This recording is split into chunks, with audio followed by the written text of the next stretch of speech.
to the Chicago Tomahawk. I'm Mike. I got my line mate Matt with me, and today we're going to go over Blackhawks camp. We've got some lines that they've been working with, some stories of Marc-Andre Fleury's competitiveness, and a little news from around the NHL. But before we get into it, do us a favor, hit subscribe. We'd really appreciate it. Give us a follow on Twitter as well. We've been engaging with people on Twitter, getting some really good conversations going on hockey. Follow us at Tomahawk Chicago, and let's get right into it. Camp has been going on. It's been fast and furious from what I've heard. Guys are really putting it out there. From what the coaches are saying, we got a couple guys out in COVID-19 protocol with Lankinen and Delia, and it's been really, really good, man. Johnson is really making a big impression out there. He's been doing face-off practice with Taves, and they were really going at it. Johnson's also been doing practice with Kaner, and he's setting him up. He looked quick. And to be honest with you, man, they look like they are right on the same page, and he's been setting up DeBrincat in practices too. So we're looking at a top line in camp of DeBrincat, Johnson, and Kane. Originally, I wanted that to be the second line because Kaner's typically been on the second line, but it looks like they're moving that up to be their first line. Second line, as of today, they had Reichel practicing with Taves and Hagel. I honestly thought that Kubalik would have been the mainstay on Taves' line, but it seems that, at least in practice so far, Hagel has been the mainstay there. What have you heard in camp, man? I heard like what you said about Fleury. He's real competitive, and he's the first one on the ice, last one off the ice. That's why he's one of the best goalies of all time. I've also heard from Coach JC that McCabe, Jones, and Murphy are expected to play big minutes this year. Oh, before we get into that, I heard that Stillman has been paired with Murphy on the second pairing. Yes, I was just going to say McCabe looks like he's going to be with Jones, which I like.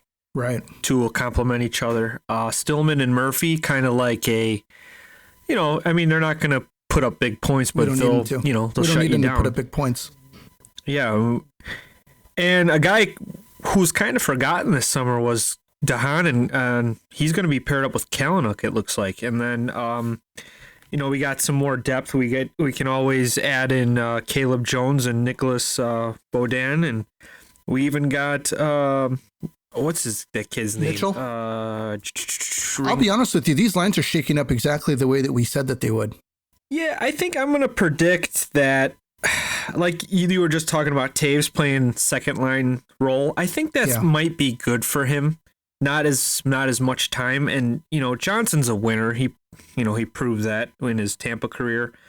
I think that Cat and Kaner will be on the sides of Johnson's first line center, and I think Kubalik, Hagel will be on the wing. Taves will be center.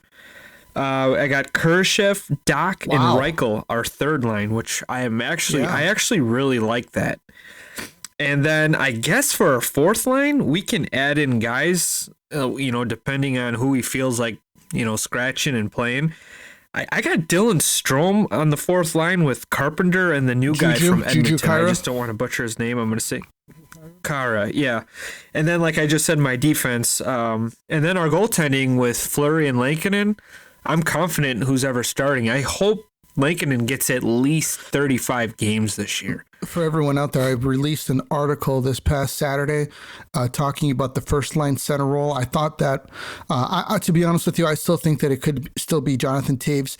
Moving him down to the second line, I didn't include in the article because originally what I wanted to do was I wanted Taser to take to have some less responsibilities. Like he doesn't have to be on the number one line all the way down the board, PK, power play, down a 2-man advantage, up to men, he's practically on everything. I wanted him to have less responsibility because I think he could still play that top line role. But to be honest with you, I think that moving him down to the second line really opens up.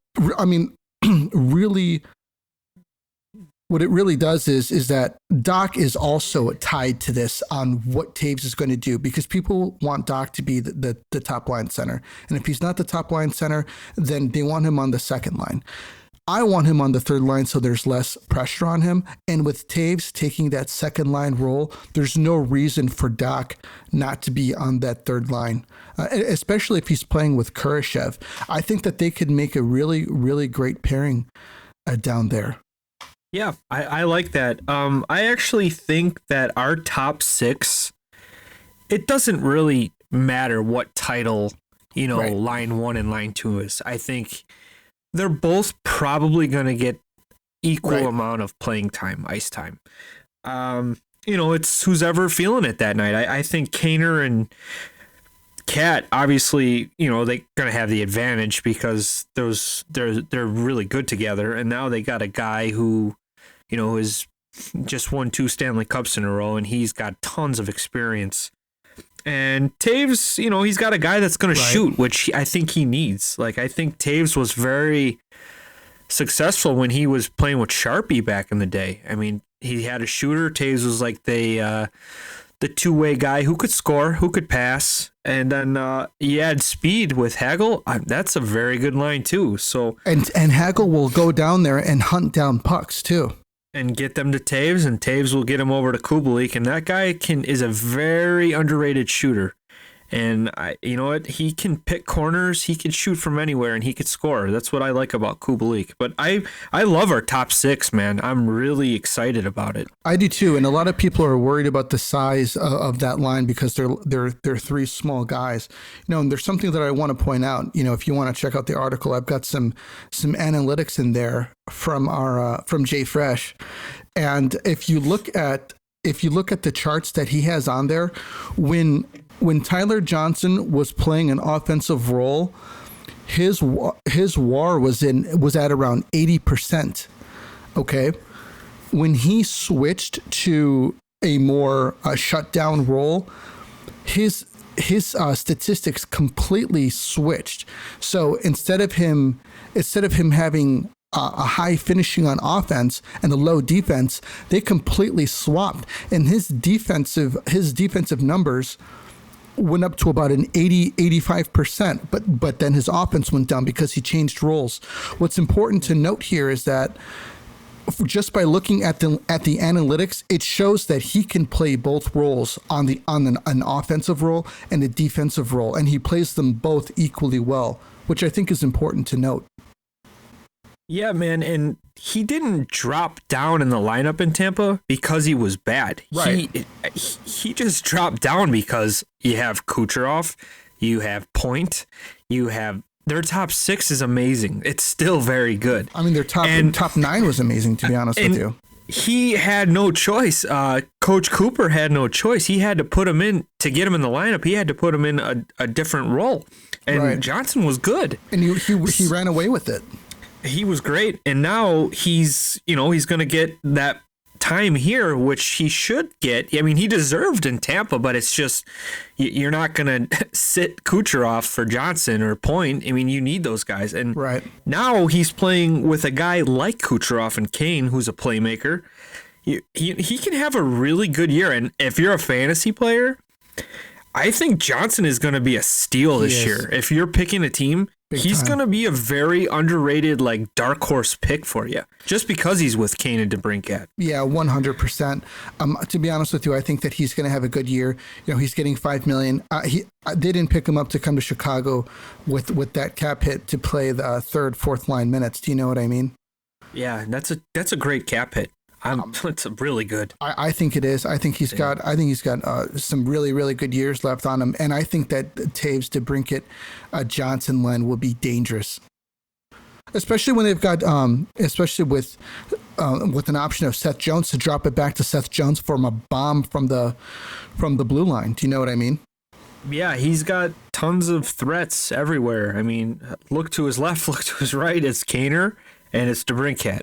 And DeBrincat, I think, is, like I always say, he reminds me of a Point. Like, they remind me of the same, like, kind of player. And I mean, it's going to be good for him, I think. And and if they want to flip lines eventually, which could happen, I think Taves would benefit playing with Johnson if they moved him to the wing even. Yeah, we could see so many different combinations. There's so many options. I really like Johnson at center because of his ability to win faceoffs, which I think is huge. I heard that Hagel's having a good camp, and McCabe is looking very agile and looking very really dynamic, they say. Yeah, I've heard that too. I've seen a clip of Hagel skating. My coach used to call them 60-second drills, where you skate blue line back, or blue line, goal line, red line, back to goal line, next blue line, and he was flying. I hated and those. His stops and starts were awesome. Yeah, they were terrible. Try They're doing it with a burners, goalie. man. Try doing it with goalie pads. I couldn't imagine, man. Yeah, I just remember my legs. Then do it being on again fire. because the goalies didn't finish in 60 seconds. And then the guys are all pissed off at you. It's like, I'm like, okay, put these on and prove me that you could do this. And no, I'm good. That's why you're so skinny. Oh yeah, and that's why my knees hurt. Yeah, probably. Go on ahead, man. I'm sorry. No, it's all good. But Hagel, I saw he was flying. His stops and starts were amazing, just flying. And who else did you say was having? Oh, McCabe. McCabe. Yeah. You know what? You don't get noticed in Buffalo. And then when you go to a team where they care about winning, people are like, wow, I didn't realize how good this guy was. And I think that's what we got in McCabe. And I'm excited about Jones and McCabe playing on the same pairing. I like it. I think McCabe is an incredibly underrated guy because, Jones got a lot of the publicity, and I guess for McCabe, that's somewhat of a good thing because he can just come in here, be himself and then get noticed, and I think don't get noticed. That's doing his job. No. What I mean is be like, oh, wow, this McCabe guy is pretty good. People are expecting the world from Seth Jones, and McCabe is kind of flying in under the radar here. I think this Stillman Murphy line will be really, really good for us. But more importantly, I hope that maybe that this competition has kind of put Dehan in a place where he feels like there's less pressure on him to come in and be the number one D man and just play a solid third pairing role.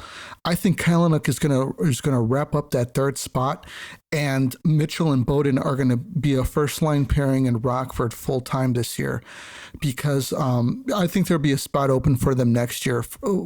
At the bare minimum, one of them, because I believe this is Dehan's last year, isn't it? I'm not sure about his length, but you know what? If we're doing good and those guys are tearing it up in Rockford, I could see Dehan being on trade block or traded by the deadline. Do you think that it would be a good idea just to leave them down there and then just to build that confidence up for next year's camp? Absolutely, yes. Like Theo Fox said, let them marinate down there, get top line minutes because they're not going to get it here. Yeah. They'll learn more. They'll learn the system. Usually the farm is, they train you to get ready for the big times, and that's what they need to do. They're going to be competitive, and they're going to get big time, minutes down there. And I definitely agree with what Theo Fox says, his term marinating. They need it. They were very good here in their rookie year. So We too. threw them in the fire. We had no choice, and they were good. Now we got some help. Now they can learn, mature, and just be ready to go next year, or even call. If we get injuries, they'll be up here. They'll be the first guys called. Right. Yeah, I really like the idea of them staying down there. This. I'm just so hyped up, so psyched for this team. Lucas Reichel, man, I wonder what is going to go on with this guy, this situation, because you could really make a case for him making the team, and you can make a case for him to go down to Rockford and to start it up down there. They said that he's worked on his defensive game big time this summer, and you know what? What I noticed in that prospect game was that. He seemed pretty defensively responsible from what I saw in the game. I don't know what they're feeling with him, if they want to push him, if he's going to come in. But I'm really looking forward to seeing, how he progresses in camp. Yeah, I can't. Well, they're going to show some preseason games. That's when we're going to get our first real look at Reichel instead of just small clips. that's when we're going to learn about it. And I'm excited to see, because we've been just terrible with our draft. Bowman has just been brutal with it. I mean, Doc so far is, he looks promising, but I want to see how Reichel turns out too. And we've just been like busting and just like Yoki Haru and Boquist, and he's just been striking out big time. And looking at Reichel and his clips, he looks good. It just sucks seeing him wear number 27. Yeah, it does. But nobody gave this kid never sent him a memo. Well, Ronick's hated by management. There's no question. I wonder why, man. He left on really bad terms. Yeah, over he did, $400,000. but nobody from this organization was there at the time. Well, he really badmouthed old man Bill, and that's Rocky's dad. Everybody love him or has. hate him. Oh, I know, but he's not going to go out. I mean, he brought him back for that one last shift, which I thought was really cool. A huge success, by the way. Yeah, it was really cool. But, 27, I think we got into it with the guy on Twitter about, numbers being retired. Johnny Oduya won 2 cups with that number. Don't forget about that. But yeah, that's JR scored 100 goals in 2 seasons with that number, and we haven't had a dynamic guy like that since JR. Right. Scoring 50 goals. Kaner's been close a couple times, but I don't see any Hawk. I think maybe DeBrincat can do it, but Kaner is going to have to be really, really good with them for him to get those, and you got to get a little luck too. Because the goaltending is very, very, very good. Way better than the 90s. Yeah, I just don't understand, why they haven't, put some of these numbers like off limits, Yeah, it's a locker room thing. You gotta respect it. Shout out to Patio Furniture. He was the guy. Well, actually, it started with him, but then it went on to another guy. And I thought that I was talking to the same person, but I wasn't. And the conversation kind of snowballed into 2 different things. But it was really nice talking to him, to be honest with you, having, definitely. Yeah, he knows his stuff. Yeah, he does. Definitely. Just some hockey talk, man. That's what it's all about. Getting on there, brought me back, man. And brought me back to the 90s. Yeah. He grew up, obviously, or he was old enough to know. Chelly was an absolute beast for the Hawks. 100%. He was good. But he talks so much shit about the Red Wings. And I always say, you cannot help who you get traded to, but you can help when you resign. And he resigned and resigned. Do I blame him? No, he won cups.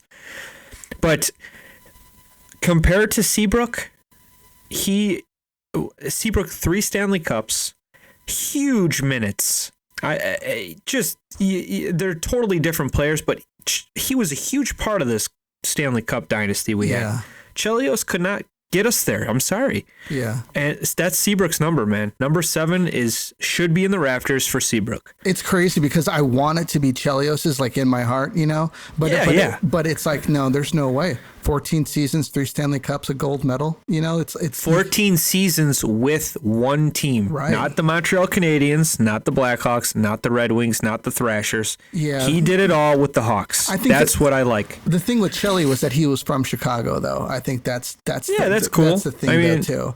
The kind of homegrown type of guy, but. Winning a Norris Trophy is not winning the Stanley Cup. Yeah, definitely. Not. And like I said, the Norris Trophy it's really turning into a joke to me. Yeah. I think it's just about getting points, and that's not what a defenseman does. I think they should give an award to a defenseman that, blocks shots, prevents goals, shuts down guys. Like if you looked at a guy's stats, like against, say, a top player on another team, and like you look at his numbers, he kept them down to like 2 points in 8 games. That's amazing. Like say Jarmelson was facing off against Tarasenko, say, and when the Hawks played against Tarasenko, say Jarmelson blocked like 20 shots on him, prevented, How about we'll use analytics, just the Jay Fresh stuff. I mean, he's Jarmelson against Steven Stamkos. Look at his numbers in the 2015 Stanley Cup Finals. He was completely shut down. Completely. Even Oduya. I mean, those guys were great, and they should give an award to a defenseman like that, like a defensive defenseman. All the Norris Trophy is just look at my points. Right. How's your plus minus, bud? Yeah. Oh, you're a +5. That's not that good. Yeah. Considering the amount of ice time you get and how many games you played, that's not that good. I'm sorry. Yeah, there should be an award for a defenseman that excels in the defensive aspects of the game. And there should be an assist award. Because I think Kaner could be in the running every season unless McDavid, We'll call it the Jumbo Joe Award. How about that? Yeah. How many assists did he have? Over 1,000, I think. It's amazing. He had many seasons with 90 assists, I believe. It's crazy. Yeah. He made Jonathan Chichu amazing. Remember him? Yeah. Well, it's a blast in the past. I mean, he even set up Devin Setaguchi. Yeah, Devin Setaguchi. He turned players into just beasts, and then they get traded to Ottawa and they disappear. Or they get a big contract, they go somewhere else, and then that's it. Oh, Joe Thornton got me 50 goals. I won $8 million a year. Well, speaking about $8 million a year, I was listening to Boomer and Jake today on my way home. He's talking about Brady Tkachuk, and he kind of said what you were saying, and I was like, you know what? He's right. Boomer's like, what is with this Tkachuk family? I'm looking at Brady's stats. I'm not taking away he's a good player, but how can he be demanding this much money for 20 goals once? Yeah. And at 50 points? I mean, you can't be really begging for $8 million a year. That's crazy. I thought it was he's 44 like, go out and points. prove it. Didn't even hit 50. Yeah, and he just ranted on about it, and I'm like, man, the more this guy talks, and he's so mellow about everything, but he's right. Yeah, and it's like a Tkachuk thing. They feel like they're entitled to so much money, and they haven't won anything yet. None of them. Yeah. Well, I mean, Matthew Tkachuk's considered. He's good. He's good, but he's considered somewhat a star because of his outgoing. He just has that starish thing about him. He was even rated higher in the NHL top 50. Go to our Twitter account. I posted today about the NHL top 50 players that they named in the league, and they have Matthew Tkachuk listed higher than Alex DeBrincat. Yeah, I'm not sure I get some of that stuff's just, it's weird. Would you rate Jake Gensel higher than DeBrincat? No, I would not. Yeah, they've got him and Kyle Connor higher than him. No, DeBrincat is going to be a 40-goal scorer. Hopefully, if he could keep it up the way he's playing. And he's a 40-goal scorer already. Well, yeah, wait till now he's got a full season with two good players, hopefully. Yeah. And backup options in Taves and Kubalik, possibly. He's going to be really good. Let me look that up really quick. I'm not sure. I don't get half that stuff. I mean, I know they were talking about top 10 fantasy guys too, which is kind of like a player ranking. Obviously, McDavid would be 1. You got Draisaitl 2, Austin Matthews 3. I think they had Nathan McKinnon 4. And then you got the boys from Boston, Marchant, Pasternak. And then they had Kaner at 10. They had him at 11. They put Marchand in there at, I think, 9. He's good. He's really good, is. But he's not better than Patrick Kane. He's not a Patrick Kane. He never will be. And they had the only goalie to make the top would be Vasilevsky. And I found that interesting because they left out, Sid. He's getting older. Ovechkin was rated 17. 20. Yeah. I was like, wow, I got to do my homework on this fantasy stuff. Because I'm going against the boys from the FHN, and I gotta put up a W for the Tomahawk. Yeah, you do, man. Here are DeBrincat's stats. 82 games played, his rookie season, 28 goals. His next season, sophomore season, 82 games, 41 goals. Third season, 70 games, 18 goals. He had a down year. And then last year, he had 32 goals in 52 games. So he there was a chance he could have cracked 50 goals last year. He was on pace for. So he deserves better than 49th, to be honest with you. It could happen. He could crack 50. I hope he can. Like I said, Kaner has got to get him the puck. Jones has got to get him Johnson's got to get him the puck. Yeah, Jones does too. And he's got to beat these goalies. We need a little luck too, but I'd love to see a Hawk at 50 again. It's been too long. So moving on to other NHL news, we've got the Rangers are going to be retiring Lundqvist's number on January 28th. The Winter Classic is going to be played at night this year, which I think is a phenomenal idea. I don't know why they haven't done this before, because there's always, reported problems with the eyes, the sun and glare and all that stuff. Why not just have it in the evening? It's it's on January 1st. It's practically nighttime at 4 p.m., Yeah, the Wild take on the Blues. I'm not sure. It's going to be a very boring game. I'll tell you what, those Wild Winter Classic jerseys are brutal, man. Oof, yeah. They're brutal. I think the team is brutal, but they got their stud Kaprizov, and at least they got to show him off a little bit. Yeah, he's put him on the map again, because they're a boring ass team to watch. The NHL is going to debut their new jerseys starting on opening night on October 12th. They have these jerseys made from recycled materials to end plastic waste, which is pretty cool. I'd like to see what they feel like, but we'll see how that goes. Hurdle may take less money with the Sharks to stay there, and what's already been mentioned before, Eichel's no longer the Sabres captain. Who knows how that's gonna play out. But that's pretty much all for the NHL news right now, man. Yep, it's just got some preseason games going on too. That's right. Toronto's playing Montreal right now, losing per usual 2-0. CBJ is beating Pittsburgh right now 1-0. Blackhawks play 7:30 on Wednesday. I believe they play the Red Wings. Nice. I like that. The Dead Wings. Hey, what do you think about the Kraken's jerseys? The home jerseys? I think I kind of like them. They're growing on me a little bit. Yeah. I'm a Hawks fan, man. Well, yeah, I know that. They scored. You see that goal they scored? It was pretty cool yesterday. Their first preseason game. I don't know why they call it the first Kraken goal. It's preseason. Isn't that for the real season? Yeah. It's not their don't first write goal. Don't write it down in the records, It's not like players. If players who score, it's not like those goals count going into the regular season. Like if I score that goal, I'm like, hey, I want that puck. I want that puck. And the owner's going to be like, no, we're going to put it in a box, display it. That's pretty cool. Yeah. Yeah. So the Hawks play the Red Wings at 7:30 on Wednesday on the 29th. Looks like that's going to be on the NHL channel, and for our regular out here in Chicago, it's going to be on NCH Plus. That must be NBC Sports Plus. Like a Comcast NBC deal, Leo, or whatever. Yeah, it's the same thing as before. And that's another thing, man. The league did their TV deal, and they decided that there was nothing that came out of the local affiliates and how they were going to go forward with streaming. Letting people know that they're going to stick around. It's still going to be NBC Sports Chicago. It's just a name. So NBC did you Sports. hear about the cross-checking thing they're doing now? They're going to really crack down on that. No. There's a debate going on. They think it's going to create an offensive explosion of goals because of penalties. Because these guys, you see a defenseman kind of give a guy a whack to get him out of the way. They're they said they're really cracking down on the cross checkings. Why? Because I guess they're. Oh, I am looking at the 2021 penalty profile. So.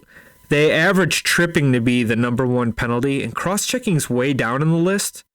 But a lot of the owners and players were complaining about how it's called, because I think wasn't a big debate going on with Weber cross-checking a guy I think it was against Vegas, and they didn't call it penalty, but it looked rough. It looked violent. That's old school right there. So they're trying to do away with that, and they're really thinking it's gonna start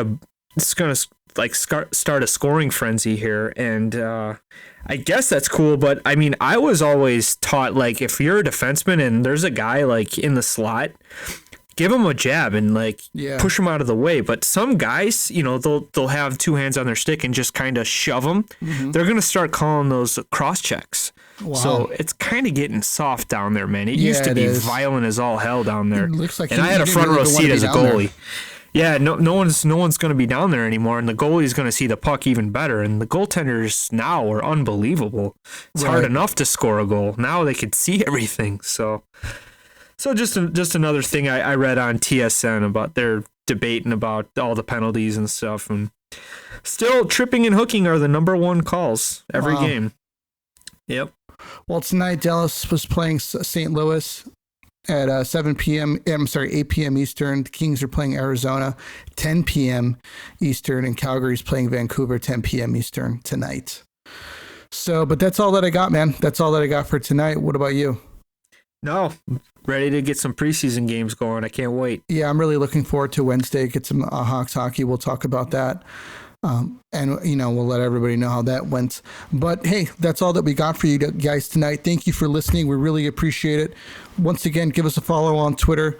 We love talking to everybody. Give us a message. Let us know what you like. Let us know what you want us to cover, what you want to hear. And we'll be sure to add it in. But this is Mike and Matt, and we're out of here.